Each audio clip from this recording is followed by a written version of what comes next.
Thank you to all the folks who have served our nation so proudly. And I'm here to talk about how we continue to serve you. What I'm going to do is talk for a few minutes, and I'm going to turn it over to you all because this is really a listening session. But I want you to know that I know what I'm hearing. So I've been in the state legislature. I served for 11 years. And during my tenure in the legislature, I'm the only candidate running for governor who's actually passed legislation to support our veterans and our military families. As the leader of the Democrats, I moved bipartisan legislation to address critical issues for our families, making sure that the 11 military installations in the state of Georgia, including 800,000 folks who work either as active duty military, as retired veterans, or civilian employees supporting our installations, that they have the supports they needed. Working with folks like Gloria Frazier and Sheila Clark Nelson and Brian Prince and others, we were able to move legislation to help children get the support and resources they need when they're being moved from installation to installation, from base to base. Making sure that teachers, when they move to the state of Georgia, can get on the fast track to get their certificates so they can start teaching it back to work. Making sure that across the state, we're making our state as strong as possible, because I know what it's like when base realignment and closure happens. I work for the city of Atlanta as deputy city attorney, and I remember what it was like when we lost Fort McPherson and Fort Gillem, because it is possible to increase the number of soldiers and lose bases. We cannot let that happen in Georgia again. And we know that back in 2015, when we started the A Promise Kept movement, when we started moving that legislation, we knew that Georgia was way behind South Carolina and Tennessee and North Carolina and behind Florida. That on the metrics they look at, they want to know, do you have the strongest educational opportunities for your children? Do you have a good, thriving economy for everyone? Are you protecting our soldiers and our military families from predatory lending? Do you have the infrastructure? Do you have access to the internet, not just in Augusta, but in Burke County? The question is, are we ready to continue to be the state that has the 9th highest population of veterans and active duty military in the nation? And my answer to that is a resounding yes. Yes, we are. But we've got work to do. And that is why I'm also proud to be the first candidate for governor to release a 6-point plan on how we continue to serve those who have served us so well. Because we have to keep our promise. And it has to be more than slogans. It's got to be actual concrete ideas. And I encourage you to go to my website, and I'll give you the high points. Number one, it's making sure that there is a pathway for transition from service to career or to school. And that means more than just talking about incentives. It means actually having someone on staff whose job it is at every technical college and every college in Georgia to help our military families, to make sure that veterans have access to the information they need, but more importantly, that when your problems arise, you have someone willing to solve those problems. Number two, it's making sure that we have a military affairs council that is across the state of Georgia, so that we are paying attention every single day to what's happening in Washington, D.C., but that we're also connecting our 11 military installations so that they're talking to each other every day about what we need to do so when BRAC comes back, it doesn't leave us behind. Amen. Number three, we've got to deal with a crisis that is an embarrassment in Georgia. We have to end veteran homelessness. We have to end veteran poverty in the state of Georgia. And those are solvable problems, and I'm the only candidate with a plan to not only address the homelessness issue. I've got experience. I served for 10 years on the board for the Gateway Center for the Homeless, the largest homeless center in the state that services veterans. And I know what we need to do. It's not enough to give someone housing for a night. We've got to create a pathway and make sure there's supportive housing for the duration.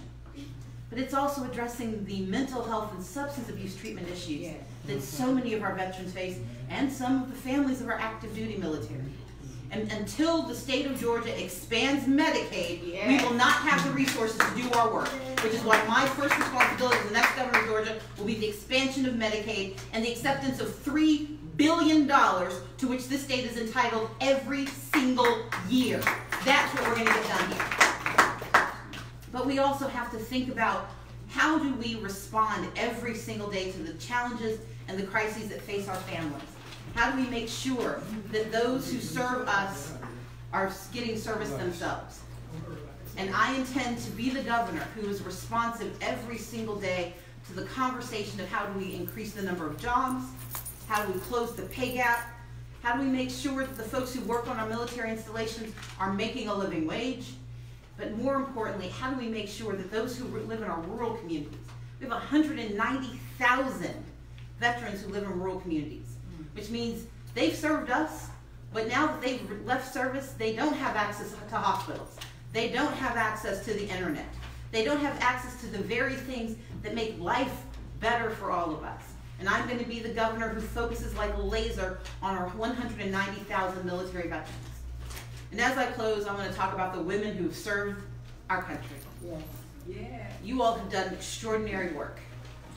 And yet, the reality is, your likelihood of suicide is 3 to 4 times that of the average civilian woman. That your likelihood of homelessness is 2.5 times higher. Those are not numbers that we should celebrate in Georgia. Those are calls to arms. And my mission is that we are going to arm our communities, especially our women veterans, with the support and the services you need. Because I'm going to support the Women's Resource Center that we established through legislation with actual resources and funding so we can do the work of serving our women veterans the same way you have served us. Yeah. That's my mission, and that's all I'm doing. And now I'm going to do one more thing before I sit down and let you guys tell me, because what I want to do now is hear from you. We've got folks who are taking notes, and I want to hear your questions, your thoughts. I'll answer as I can, and anything I don't have the answer for, I will make sure we get you an answer. But I want to acknowledge 2 of my dearest friends and colleagues from the legislature, Representative Sheila Clark Nelson, and my classmate who came in with me and has been telling me what to do ever since, Representative Gloria Frazier. And Commander Hamilton, I'd like to now turn the conversation over to the assembled guest. I'll be the mic carrier. So we asked, because we're a little pressed for time due to our small issue, that you keep each person get 1 question, and then if we have time, we'll circle back to that. So raise your hand, and I'll bring the mic to you. Anybody? Any veterans, women? Yeah. She's got it.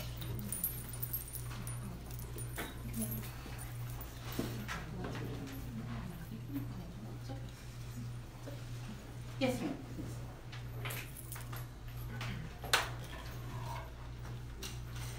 It's okay, just take your time. Why want to sandblast the monument? Sure. Stacey Abrams, why want to sandblast Stone Mountain? Why want to sandblast it? Actually, hold on. That's a good question. Sir, if you hold on just a moment, we will give you the opportunity to ask your question. But we do ask that you respect the rest of the veterans who are in the room who want their questions and concerns addressed as well. Can we do that? Thank you. I'm sorry.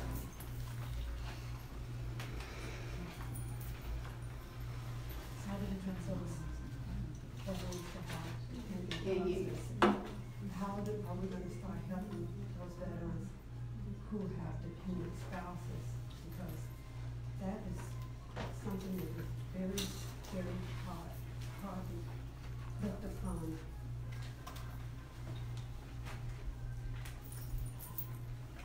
Sister, would you like me to repeat your question? No, I've got it. I've got it.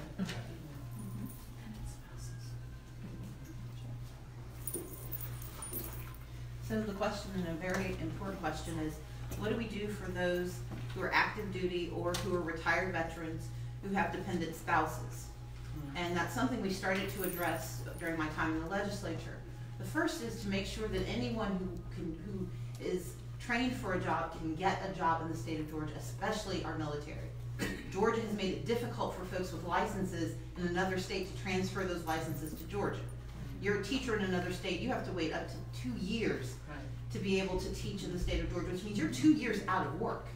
If you have an occupational license, if you're a barber, if you're a cosmetologist, whatever your training was, if you have to have an occupational license in Georgia, you were out of a job until you met all of our requirements, which meant that you were relying sometimes on an enlisted per soldier salary. That's not enough to live off of. And so I believe we have to do 3 things. First and foremost, we have to recognize that when we ask people to move from state to state, if we do not have a job available for their spouse, it's our responsibility to think about that and to make sure that we're incentivizing the hiring of those spouses in those communities, and that we're providing access to resources so you can let us know what's going on, because often you suffer in silence and you don't have anyone that you can tell what's happening. Number two, we have to address the issue of predatory lending, because what happens when you don't have a salary is that you often have to make other arrangements, which usually leads to these predatory lenders who are infesting our state and preying upon our military. I introduced legislation with our legislators multiple times and we could not get it passed, but I will tell you as the next governor of Georgia, I intend to banish predatory lenders from our state, especially from our military community. But the third is to provide access to the training and the resources necessary to make certain that any spouse who cannot find a job gets access to the information they need and the training they need. That's why I want technical college to be free in the state of Georgia. Because with free technical college, you can go and get those skills. It's why I want to create 22,000 apprenticeships by 2022. Because those apprenticeships are good paying jobs that turn into a lifetime of benefit. We know that over the course of their lifetime, those who've gone through an apprenticeship are likely to make $300,000 more in that industry than someone who didn't go through an apprenticeship. Those are the beginnings of what we can do, but I also hear from your pain that we've got to do more. And so one thing I want to do is, that's why I want to have this Military Affairs Council, that we're having the conversations, especially for women veterans who have dependent husbands, so we can understand what are the dynamics happening there, so we're coming up with more specific answers to the questions that you have. Yes, ma'am. Thank you. And sir, I think you had a question? Yes, I do. What is your reason for calling for the destruction of the Confederate monument in Stone Mountain? Why would you even call for something like that? A work of art that was painstakingly created for the enjoyment of the citizens of Georgia. What is your reason for wanting something like that? Wanting something like that to be destroyed? Art.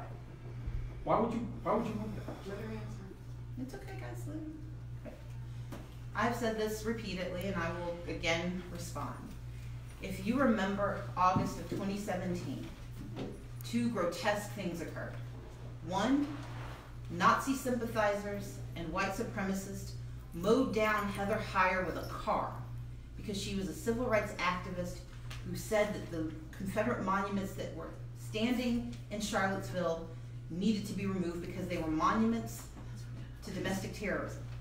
And for that, they're veteran monuments, ma'am. They're veteran monuments. Veteran monuments. You call for destruction of veteran monuments. Sir, you have to allow her to It's speak. okay. It's okay. She allowed you to. Guys, Let her speak. guys, I do not require any defense. We're good. We're good. I was the Democratic leader in the House for 7 years. Believe me, I'm good. Okay. Which is why I'm saying stand down. Okay. So she was protesting and she was mown down. She was murdered. And at the time that this happened, the person who sits in the Oval Office said that she was no different than the people who killed her. That kind of moral equivocation is an embarrassment to our nation. And when the question was raised to me, what would I do about the single largest monument to domestic terrorism in our nation's history, I said I would remove it, because as a person, and more importantly as an African-American woman standing for office in the Deep South, I cannot countenance that type of celebration paid for by state dollars. Now, what that means in practice is this. I would like for it to be removed, but removal can look a lot of different ways. I have never once used the phrase sandblast. That was appropriated, or actually attributed to me by a reporter. I've never said it. But I have said this. Georgia is better than this, and Georgia has a history of coming together around complicated issues and finding solutions. But let's understand the history of that monument. It did not come into being post-Civil War. It is not like Gettysburg, a battlefield where we can have a conversation. It was created by the people who restarted the KKK specifically for the purpose of post-Reconstruction of terrorizing African Americans and Jews who they thought were getting out of their place. I believe in diversity. I believe in inclusion, and I believe Georgia is a good place to have that conversation. You're not including those in honor of the Confederate monument, man. You're not including them. According to U.S. Public Law 85-425, Section 410, Confederate soldiers are considered American veterans, man, and you're calling for the destruction of a veteran monument. You have Stonewall Jackson, you have Robert E. Lee. Both generals, both were veterans, and you're calling for destruction against U.S. public law. Let that be on record, man. That's what you're calling for. There are a lot of things that I want us to do that have not been done before, including electing an African-American woman to be the governor of the state of Georgia. Okay. So my intention is to be a governor for all of Georgia and to do the work necessary to have complicated conversations with people who vehemently disagree with me, because that's my job. I was not just the leader for the Democrats, I was the minority leader in the state house, which meant I worked with Democrats and Republicans, with folks who agreed with me and disagreed with me. But my fundamental responsibility is to always serve the entire state of Georgia. And that means understanding our complicated history and moving us towards a better future together. We're calling for destruction, man. What's about to say about that? Yes, ma'am. Sir, I ask that I you. heard. No. Thank you. Thank you. Thank you. And thank you guys for letting me respond. It's okay. Thank you. I'm Bobby Lynn Lee, retired U.S. Army, 21 years. I work now at the Veterans Hospital. As you can see, I have some church members here. And the sorority. The Church of the View? No, I'm we'll get your own Baptist church. Come and visit us. Yes, ma'am. But we Have a have, seat up here. we know that you have done a beautiful job in challenging legislation and bringing legislation forth for Army retirees and veterans. Is there any move afoot that we could work on, and we're planning to help you as much as we can get in the governor's seat, but is there any strategy that you see possible for exempting military retirement pay in the state of Georgia? Thank you. So the question is about the exemption of military retirement pay. That conversation has come up a number of times. I have questions about it. I believe that there's a conversation we can have, but the challenge I have is this. Right now it costs the state $60 million.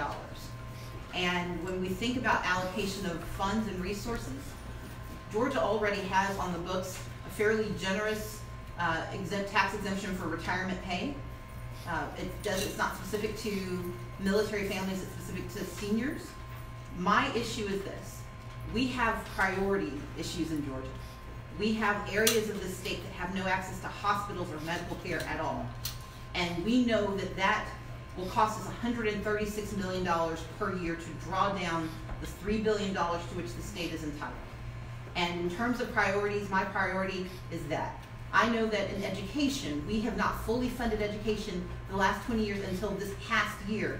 And there's no guarantee we're going to continue to do so unless we rearrange our financial priorities. And for me, I want to put money into our schools and make sure our children are capable of graduating no matter where they go to school with the resources and the capacity to do what they need to do.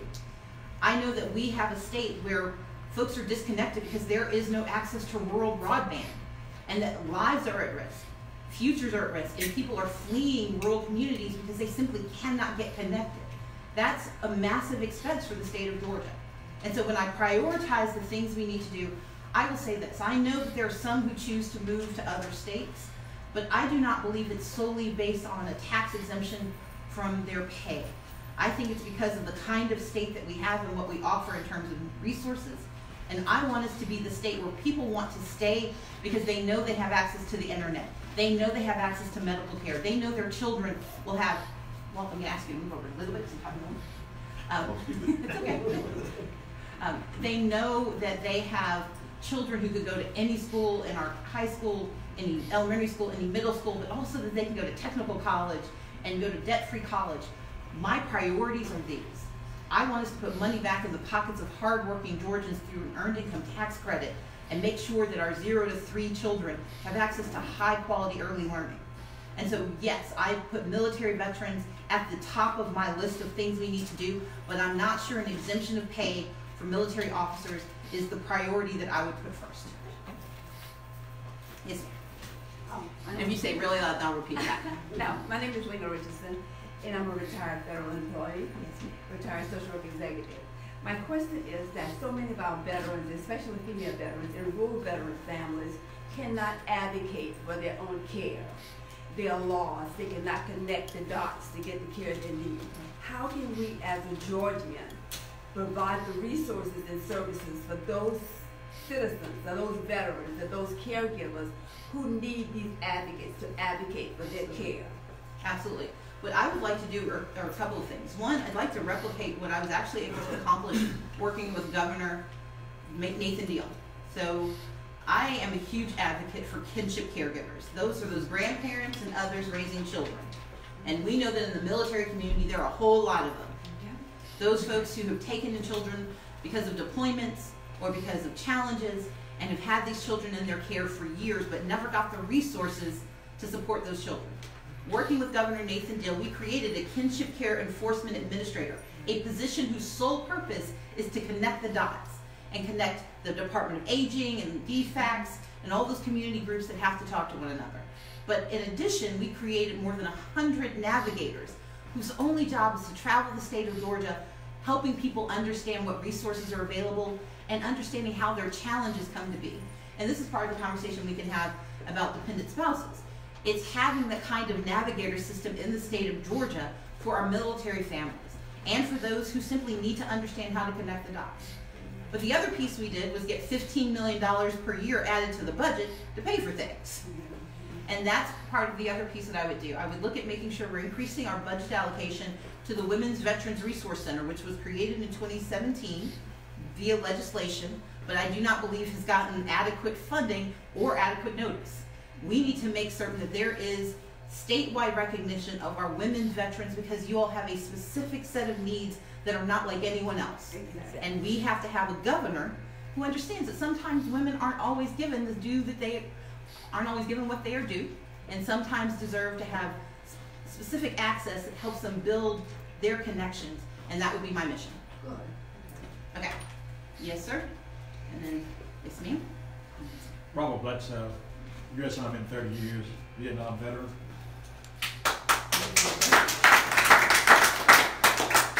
I am part of a volunteer group at the Veteran Hospital, and we do a lot of things for veterans.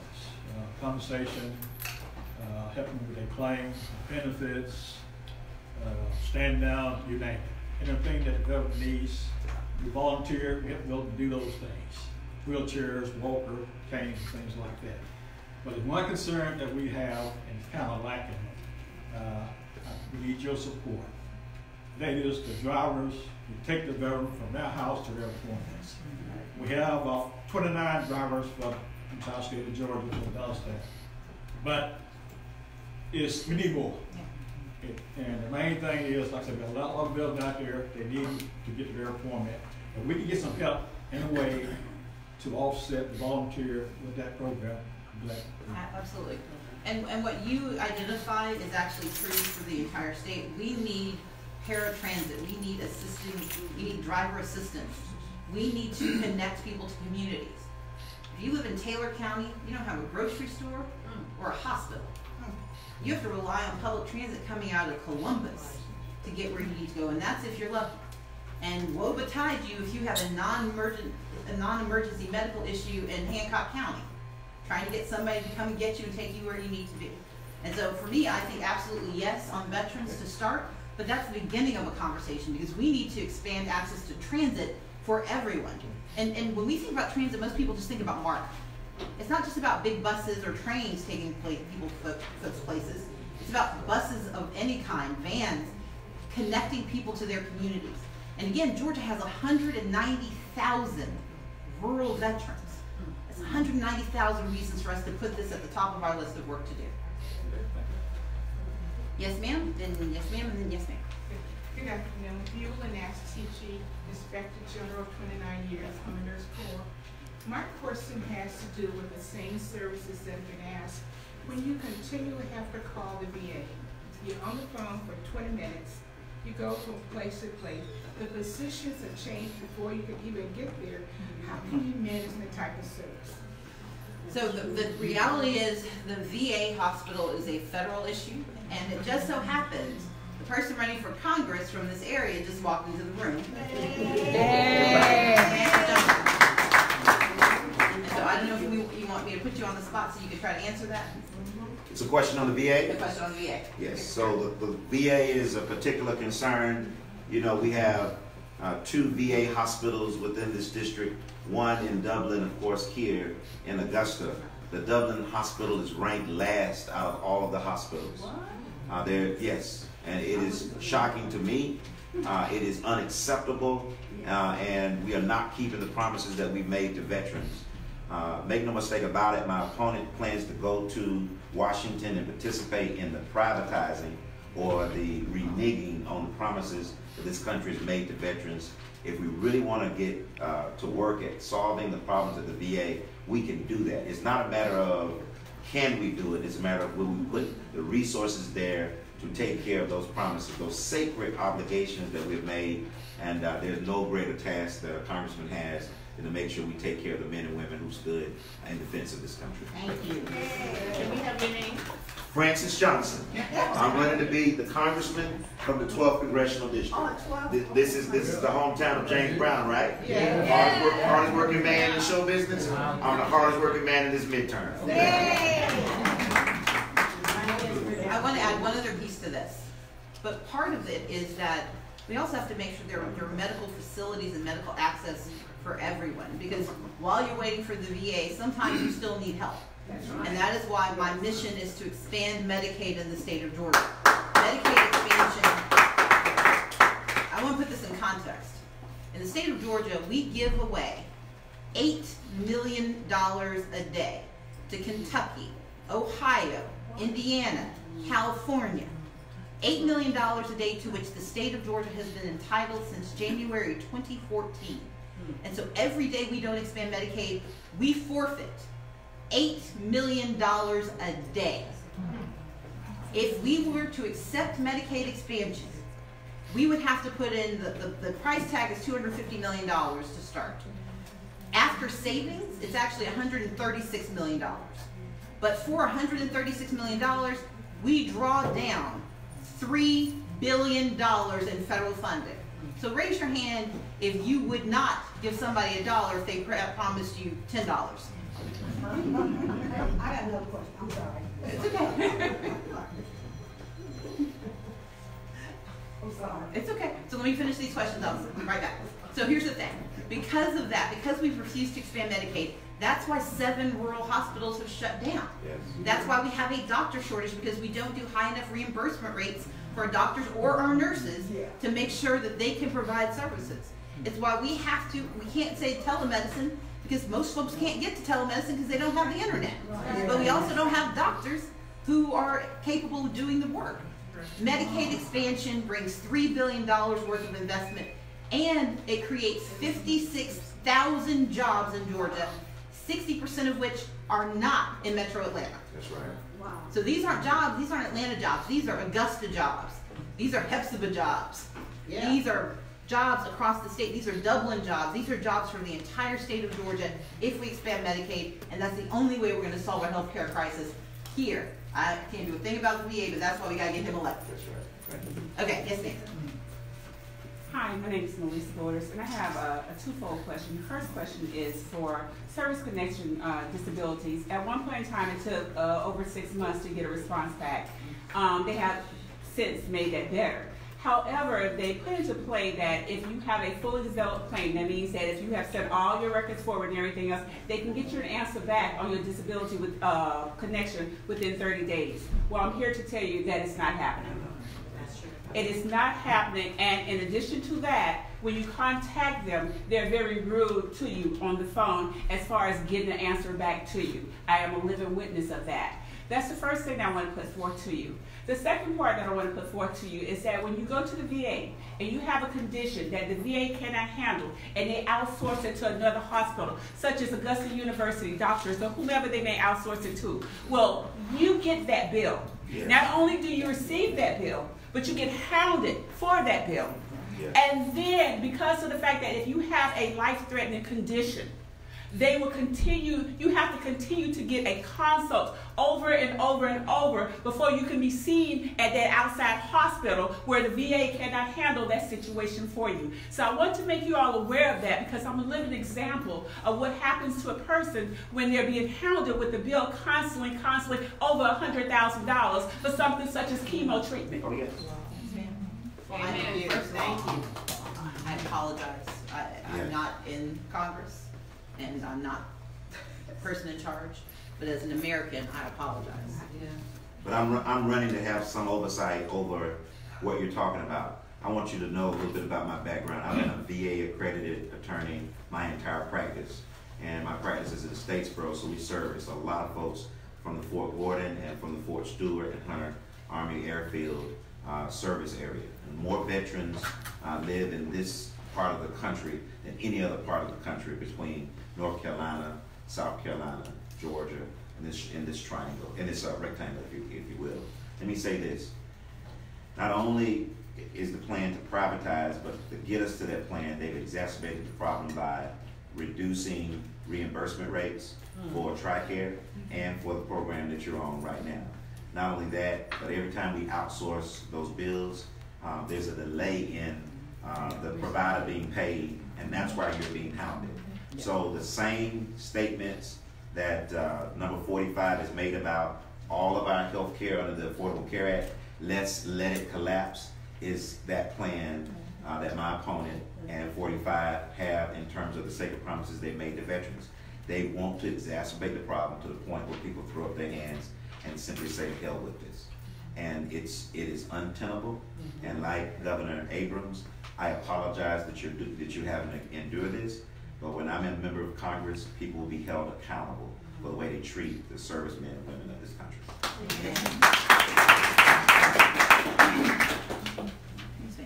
Hello, my name is Michelle Paulus. I'm a Navy veteran. I want to touch on something that you said about technical schools. My husband was recently stationed. We were moved from California to Georgia, and I exhausted my GI Bill retaking classes that I had already taken in California. So you spoke on technical college. Are you working with the colleges and universities here to offset that? Because I went into debt and I exhausted my GI Bill retaking classes that I had already taken. Absolutely. So at the very beginning, when I talked about one of the pieces, when we talk about transition from service to school or career, I want to make sure we have someone stationed at every technical college and every college in Georgia to make sure that we give you credit for what you, not only credit for what you've taken in other states, but credit for your service.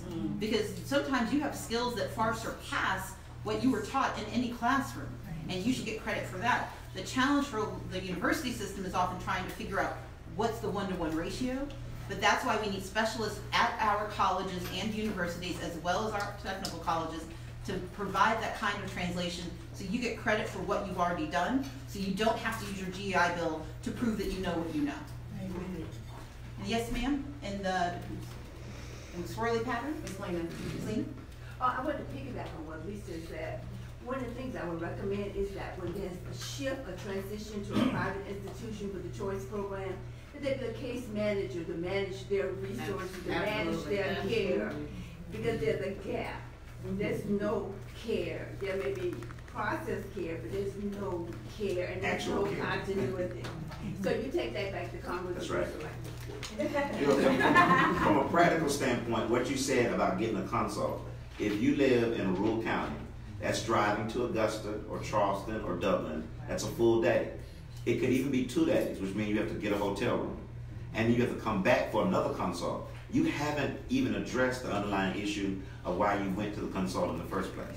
And you're already in the hole 2 days in the hotel and 2 days out of the quality of life that you should be having. These have real impact. And if you have some disease state, it continues to progressively get worse and worse and worse. This is a problem by design. It doesn't have to be this way, and we can resolve this. And you wonder why people commit suicide. The highest rates of suicide that we've ever experienced, and the Dublin Clinic is experiencing those. It's just untenable. And I want to add one thing to this. I said something earlier about what the state's responsible for. But as governor, I'm responsible for everyone who lives in the state of Georgia. And so while I may not have authority, I have responsibility. And my intention is going to be that we are working to give you another outlet. We can't intercede with, we can't make the VA do what they should, but we can intercede on your behalf. And part of my intention with this Military Affairs Council is to have a post that actually receives these complaints so we can help you navigate, because you shouldn't have to figure out who your congressman is, who your senator is, who cares about who your senator is, who cares about what your issues are. We need to have a governor who's willing to intercede early, and it will be my intention to create, again, something similar to what we've done with kinship care, because that kind of administrator, somebody who has a responsibility, not for 1,000 things, but for those of you who have served us, that's a responsibility I can take on. I may not have the authority to change it, but I have the responsibility to try to address it. The one other thing I'll say is that I served for 4 years on the Defense and Veterans Affairs Committee for the state of Georgia in the State House. And so I take this very seriously. I didn't serve myself, but my grandfather served, my great-grandfather, 2 of my uncles. And I believe very strongly in standing up for you because you've stood up for us. And please hear me clearly. I will work very closely with Congressman Johnson to make sure that you get the service you need. Yes, sir. I'm Bill Lockhead. I'm a retired Vietnam era veteran. I'm also a retired Augusta commissioner. Yeah, Bill. And I cannot understand how anyone could not support you and pretty soon to be Congressman Johnson, because how can people, a person, an individual go out and vote for something that's not in their best interest? They downplayed Obamacare. Oh, it's the worst thing in the world, you know, not realize they were getting it all along. But then when things began to happen, they realized, oh, all of a sudden, that's the best thing since post hostess. But with you, Mr. Johnson, I'm quite sure if you haven't been already, you will go to all 159 counties. This is what people need to know, what you'll support, and they need to know also what they're going to get if you're not elected. So I really applaud both of you for what you're doing, and I will give you all the support I can. Thank you so much. Okay, take 2 more questions. Unless I've exhausted you with my knowledge. See how it makes sense. Yes, sir. I'm going to say it if you don't mind. Oh, please. But it's not a VA question because I've read everything you said about VA to you already. Yes, sir. This is about state regulation you got. Support for the VA veterans, disabled veterans. Now you got one in there saying if you're 100% you get this and this and this and this. That's not really true. Now somebody needs to look at that. You don't know who to call or contact about it. I sit and call one day for about a week trying to find it. I bought a new automobile. And he said, well, I shouldn't have to pay tax on this automobile. But I did. So I had to pay tax before I'm getting that tag. So I did that. So I'll fight this later on. But that was a big fight. And I still haven't got my money back yet. But there's nobody to call. You don't know who to call. There's no numbers on the regulation or whatever, whoever wrote it. They said, no, that's a city problem. What do you mean a city problem? This is a federal government regulation, Georgia regulation. City running this, you know, then going back and forth. So the issue is there's a disconnect between the Department of Revenue and the city and counties that actually administer sales tax. And so part of what happens is that the state has a 4%, and then your city and your county also apply a certain percentage for your taxes. And so the question sometimes is whose money are you trying, who wasn't supposed to charge you, which is why they were sending you the runaround, because the county does one thing. I mean, you guys live in a consolidated county with the city and the county are consolidated. I live in Atlanta, where I live in DeKalb County, unless I cross the street and then I'm in Fulton County. and God help me. So the problem is, I will say this as a tax attorney who used to be the deputy city attorney for Atlanta.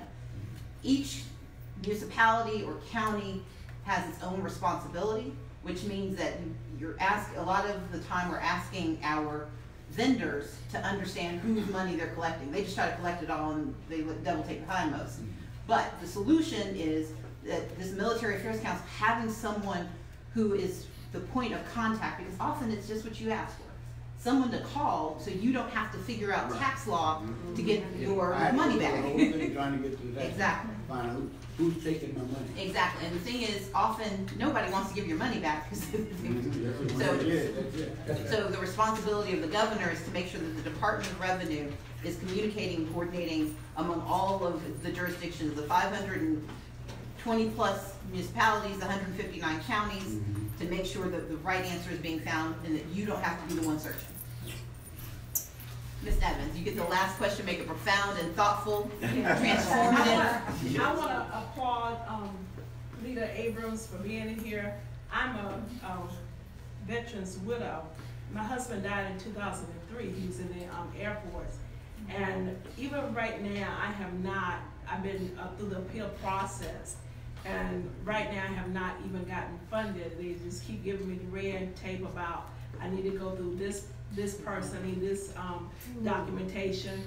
And he was a photographer in the Air Force and everything. And even right now, that's still in the appeal process. And so with that, when she's saying that I need to, she's a counsel or whatever, and with me never being a part of the military, I need to know who do I need to go to be able to take this paperwork. I'm having an autopsy done. He died of a heart attack. He was in the Vietnam era and all. And so I applaud her for saying that she will have a counsel there. And you don't know who to take it. I've gone through when Congressman Barrow was a congressman, now Senator Axelson, and no one can seem to help me. So thank you so much. Absolutely. Well, I want to close this out by saying this, and I'll turn it back over to Commander Hamilton. I want to say thank you. Thank you for taking the time to be here today. Thank you for the service that you have provided. Thank you. But also know that my intention is to serve every single Georgian, even the gentleman who vehemently disagrees with me. Because if you only serve those who you think agree with you, then you should not be in office. And as the commissioner pointed out, people vote against their interests because sometimes they give priority to the wrong interests. And I'm not here to question which interest you say is your highest interest or which one you think is the lowest on your priority list. My job is to make it possible for every Georgian to have the freedom and the opportunity to thrive. And with your support and your vote and your activity and your activism for the next 65 days, we together will make certain that I'm the next governor of the great state of Georgia, and we celebrate.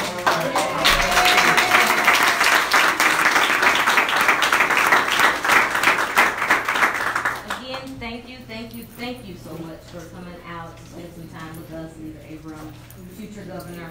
I should say Governor Abrams. I agree, absolutely. With us, and we thank everybody for coming out.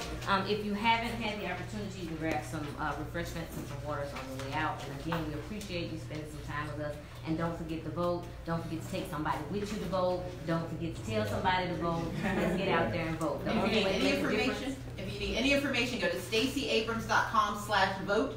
We can tell you early voting, absentee voting, anything you need to know about voting. There you go. Vote. Thank you. Thank you.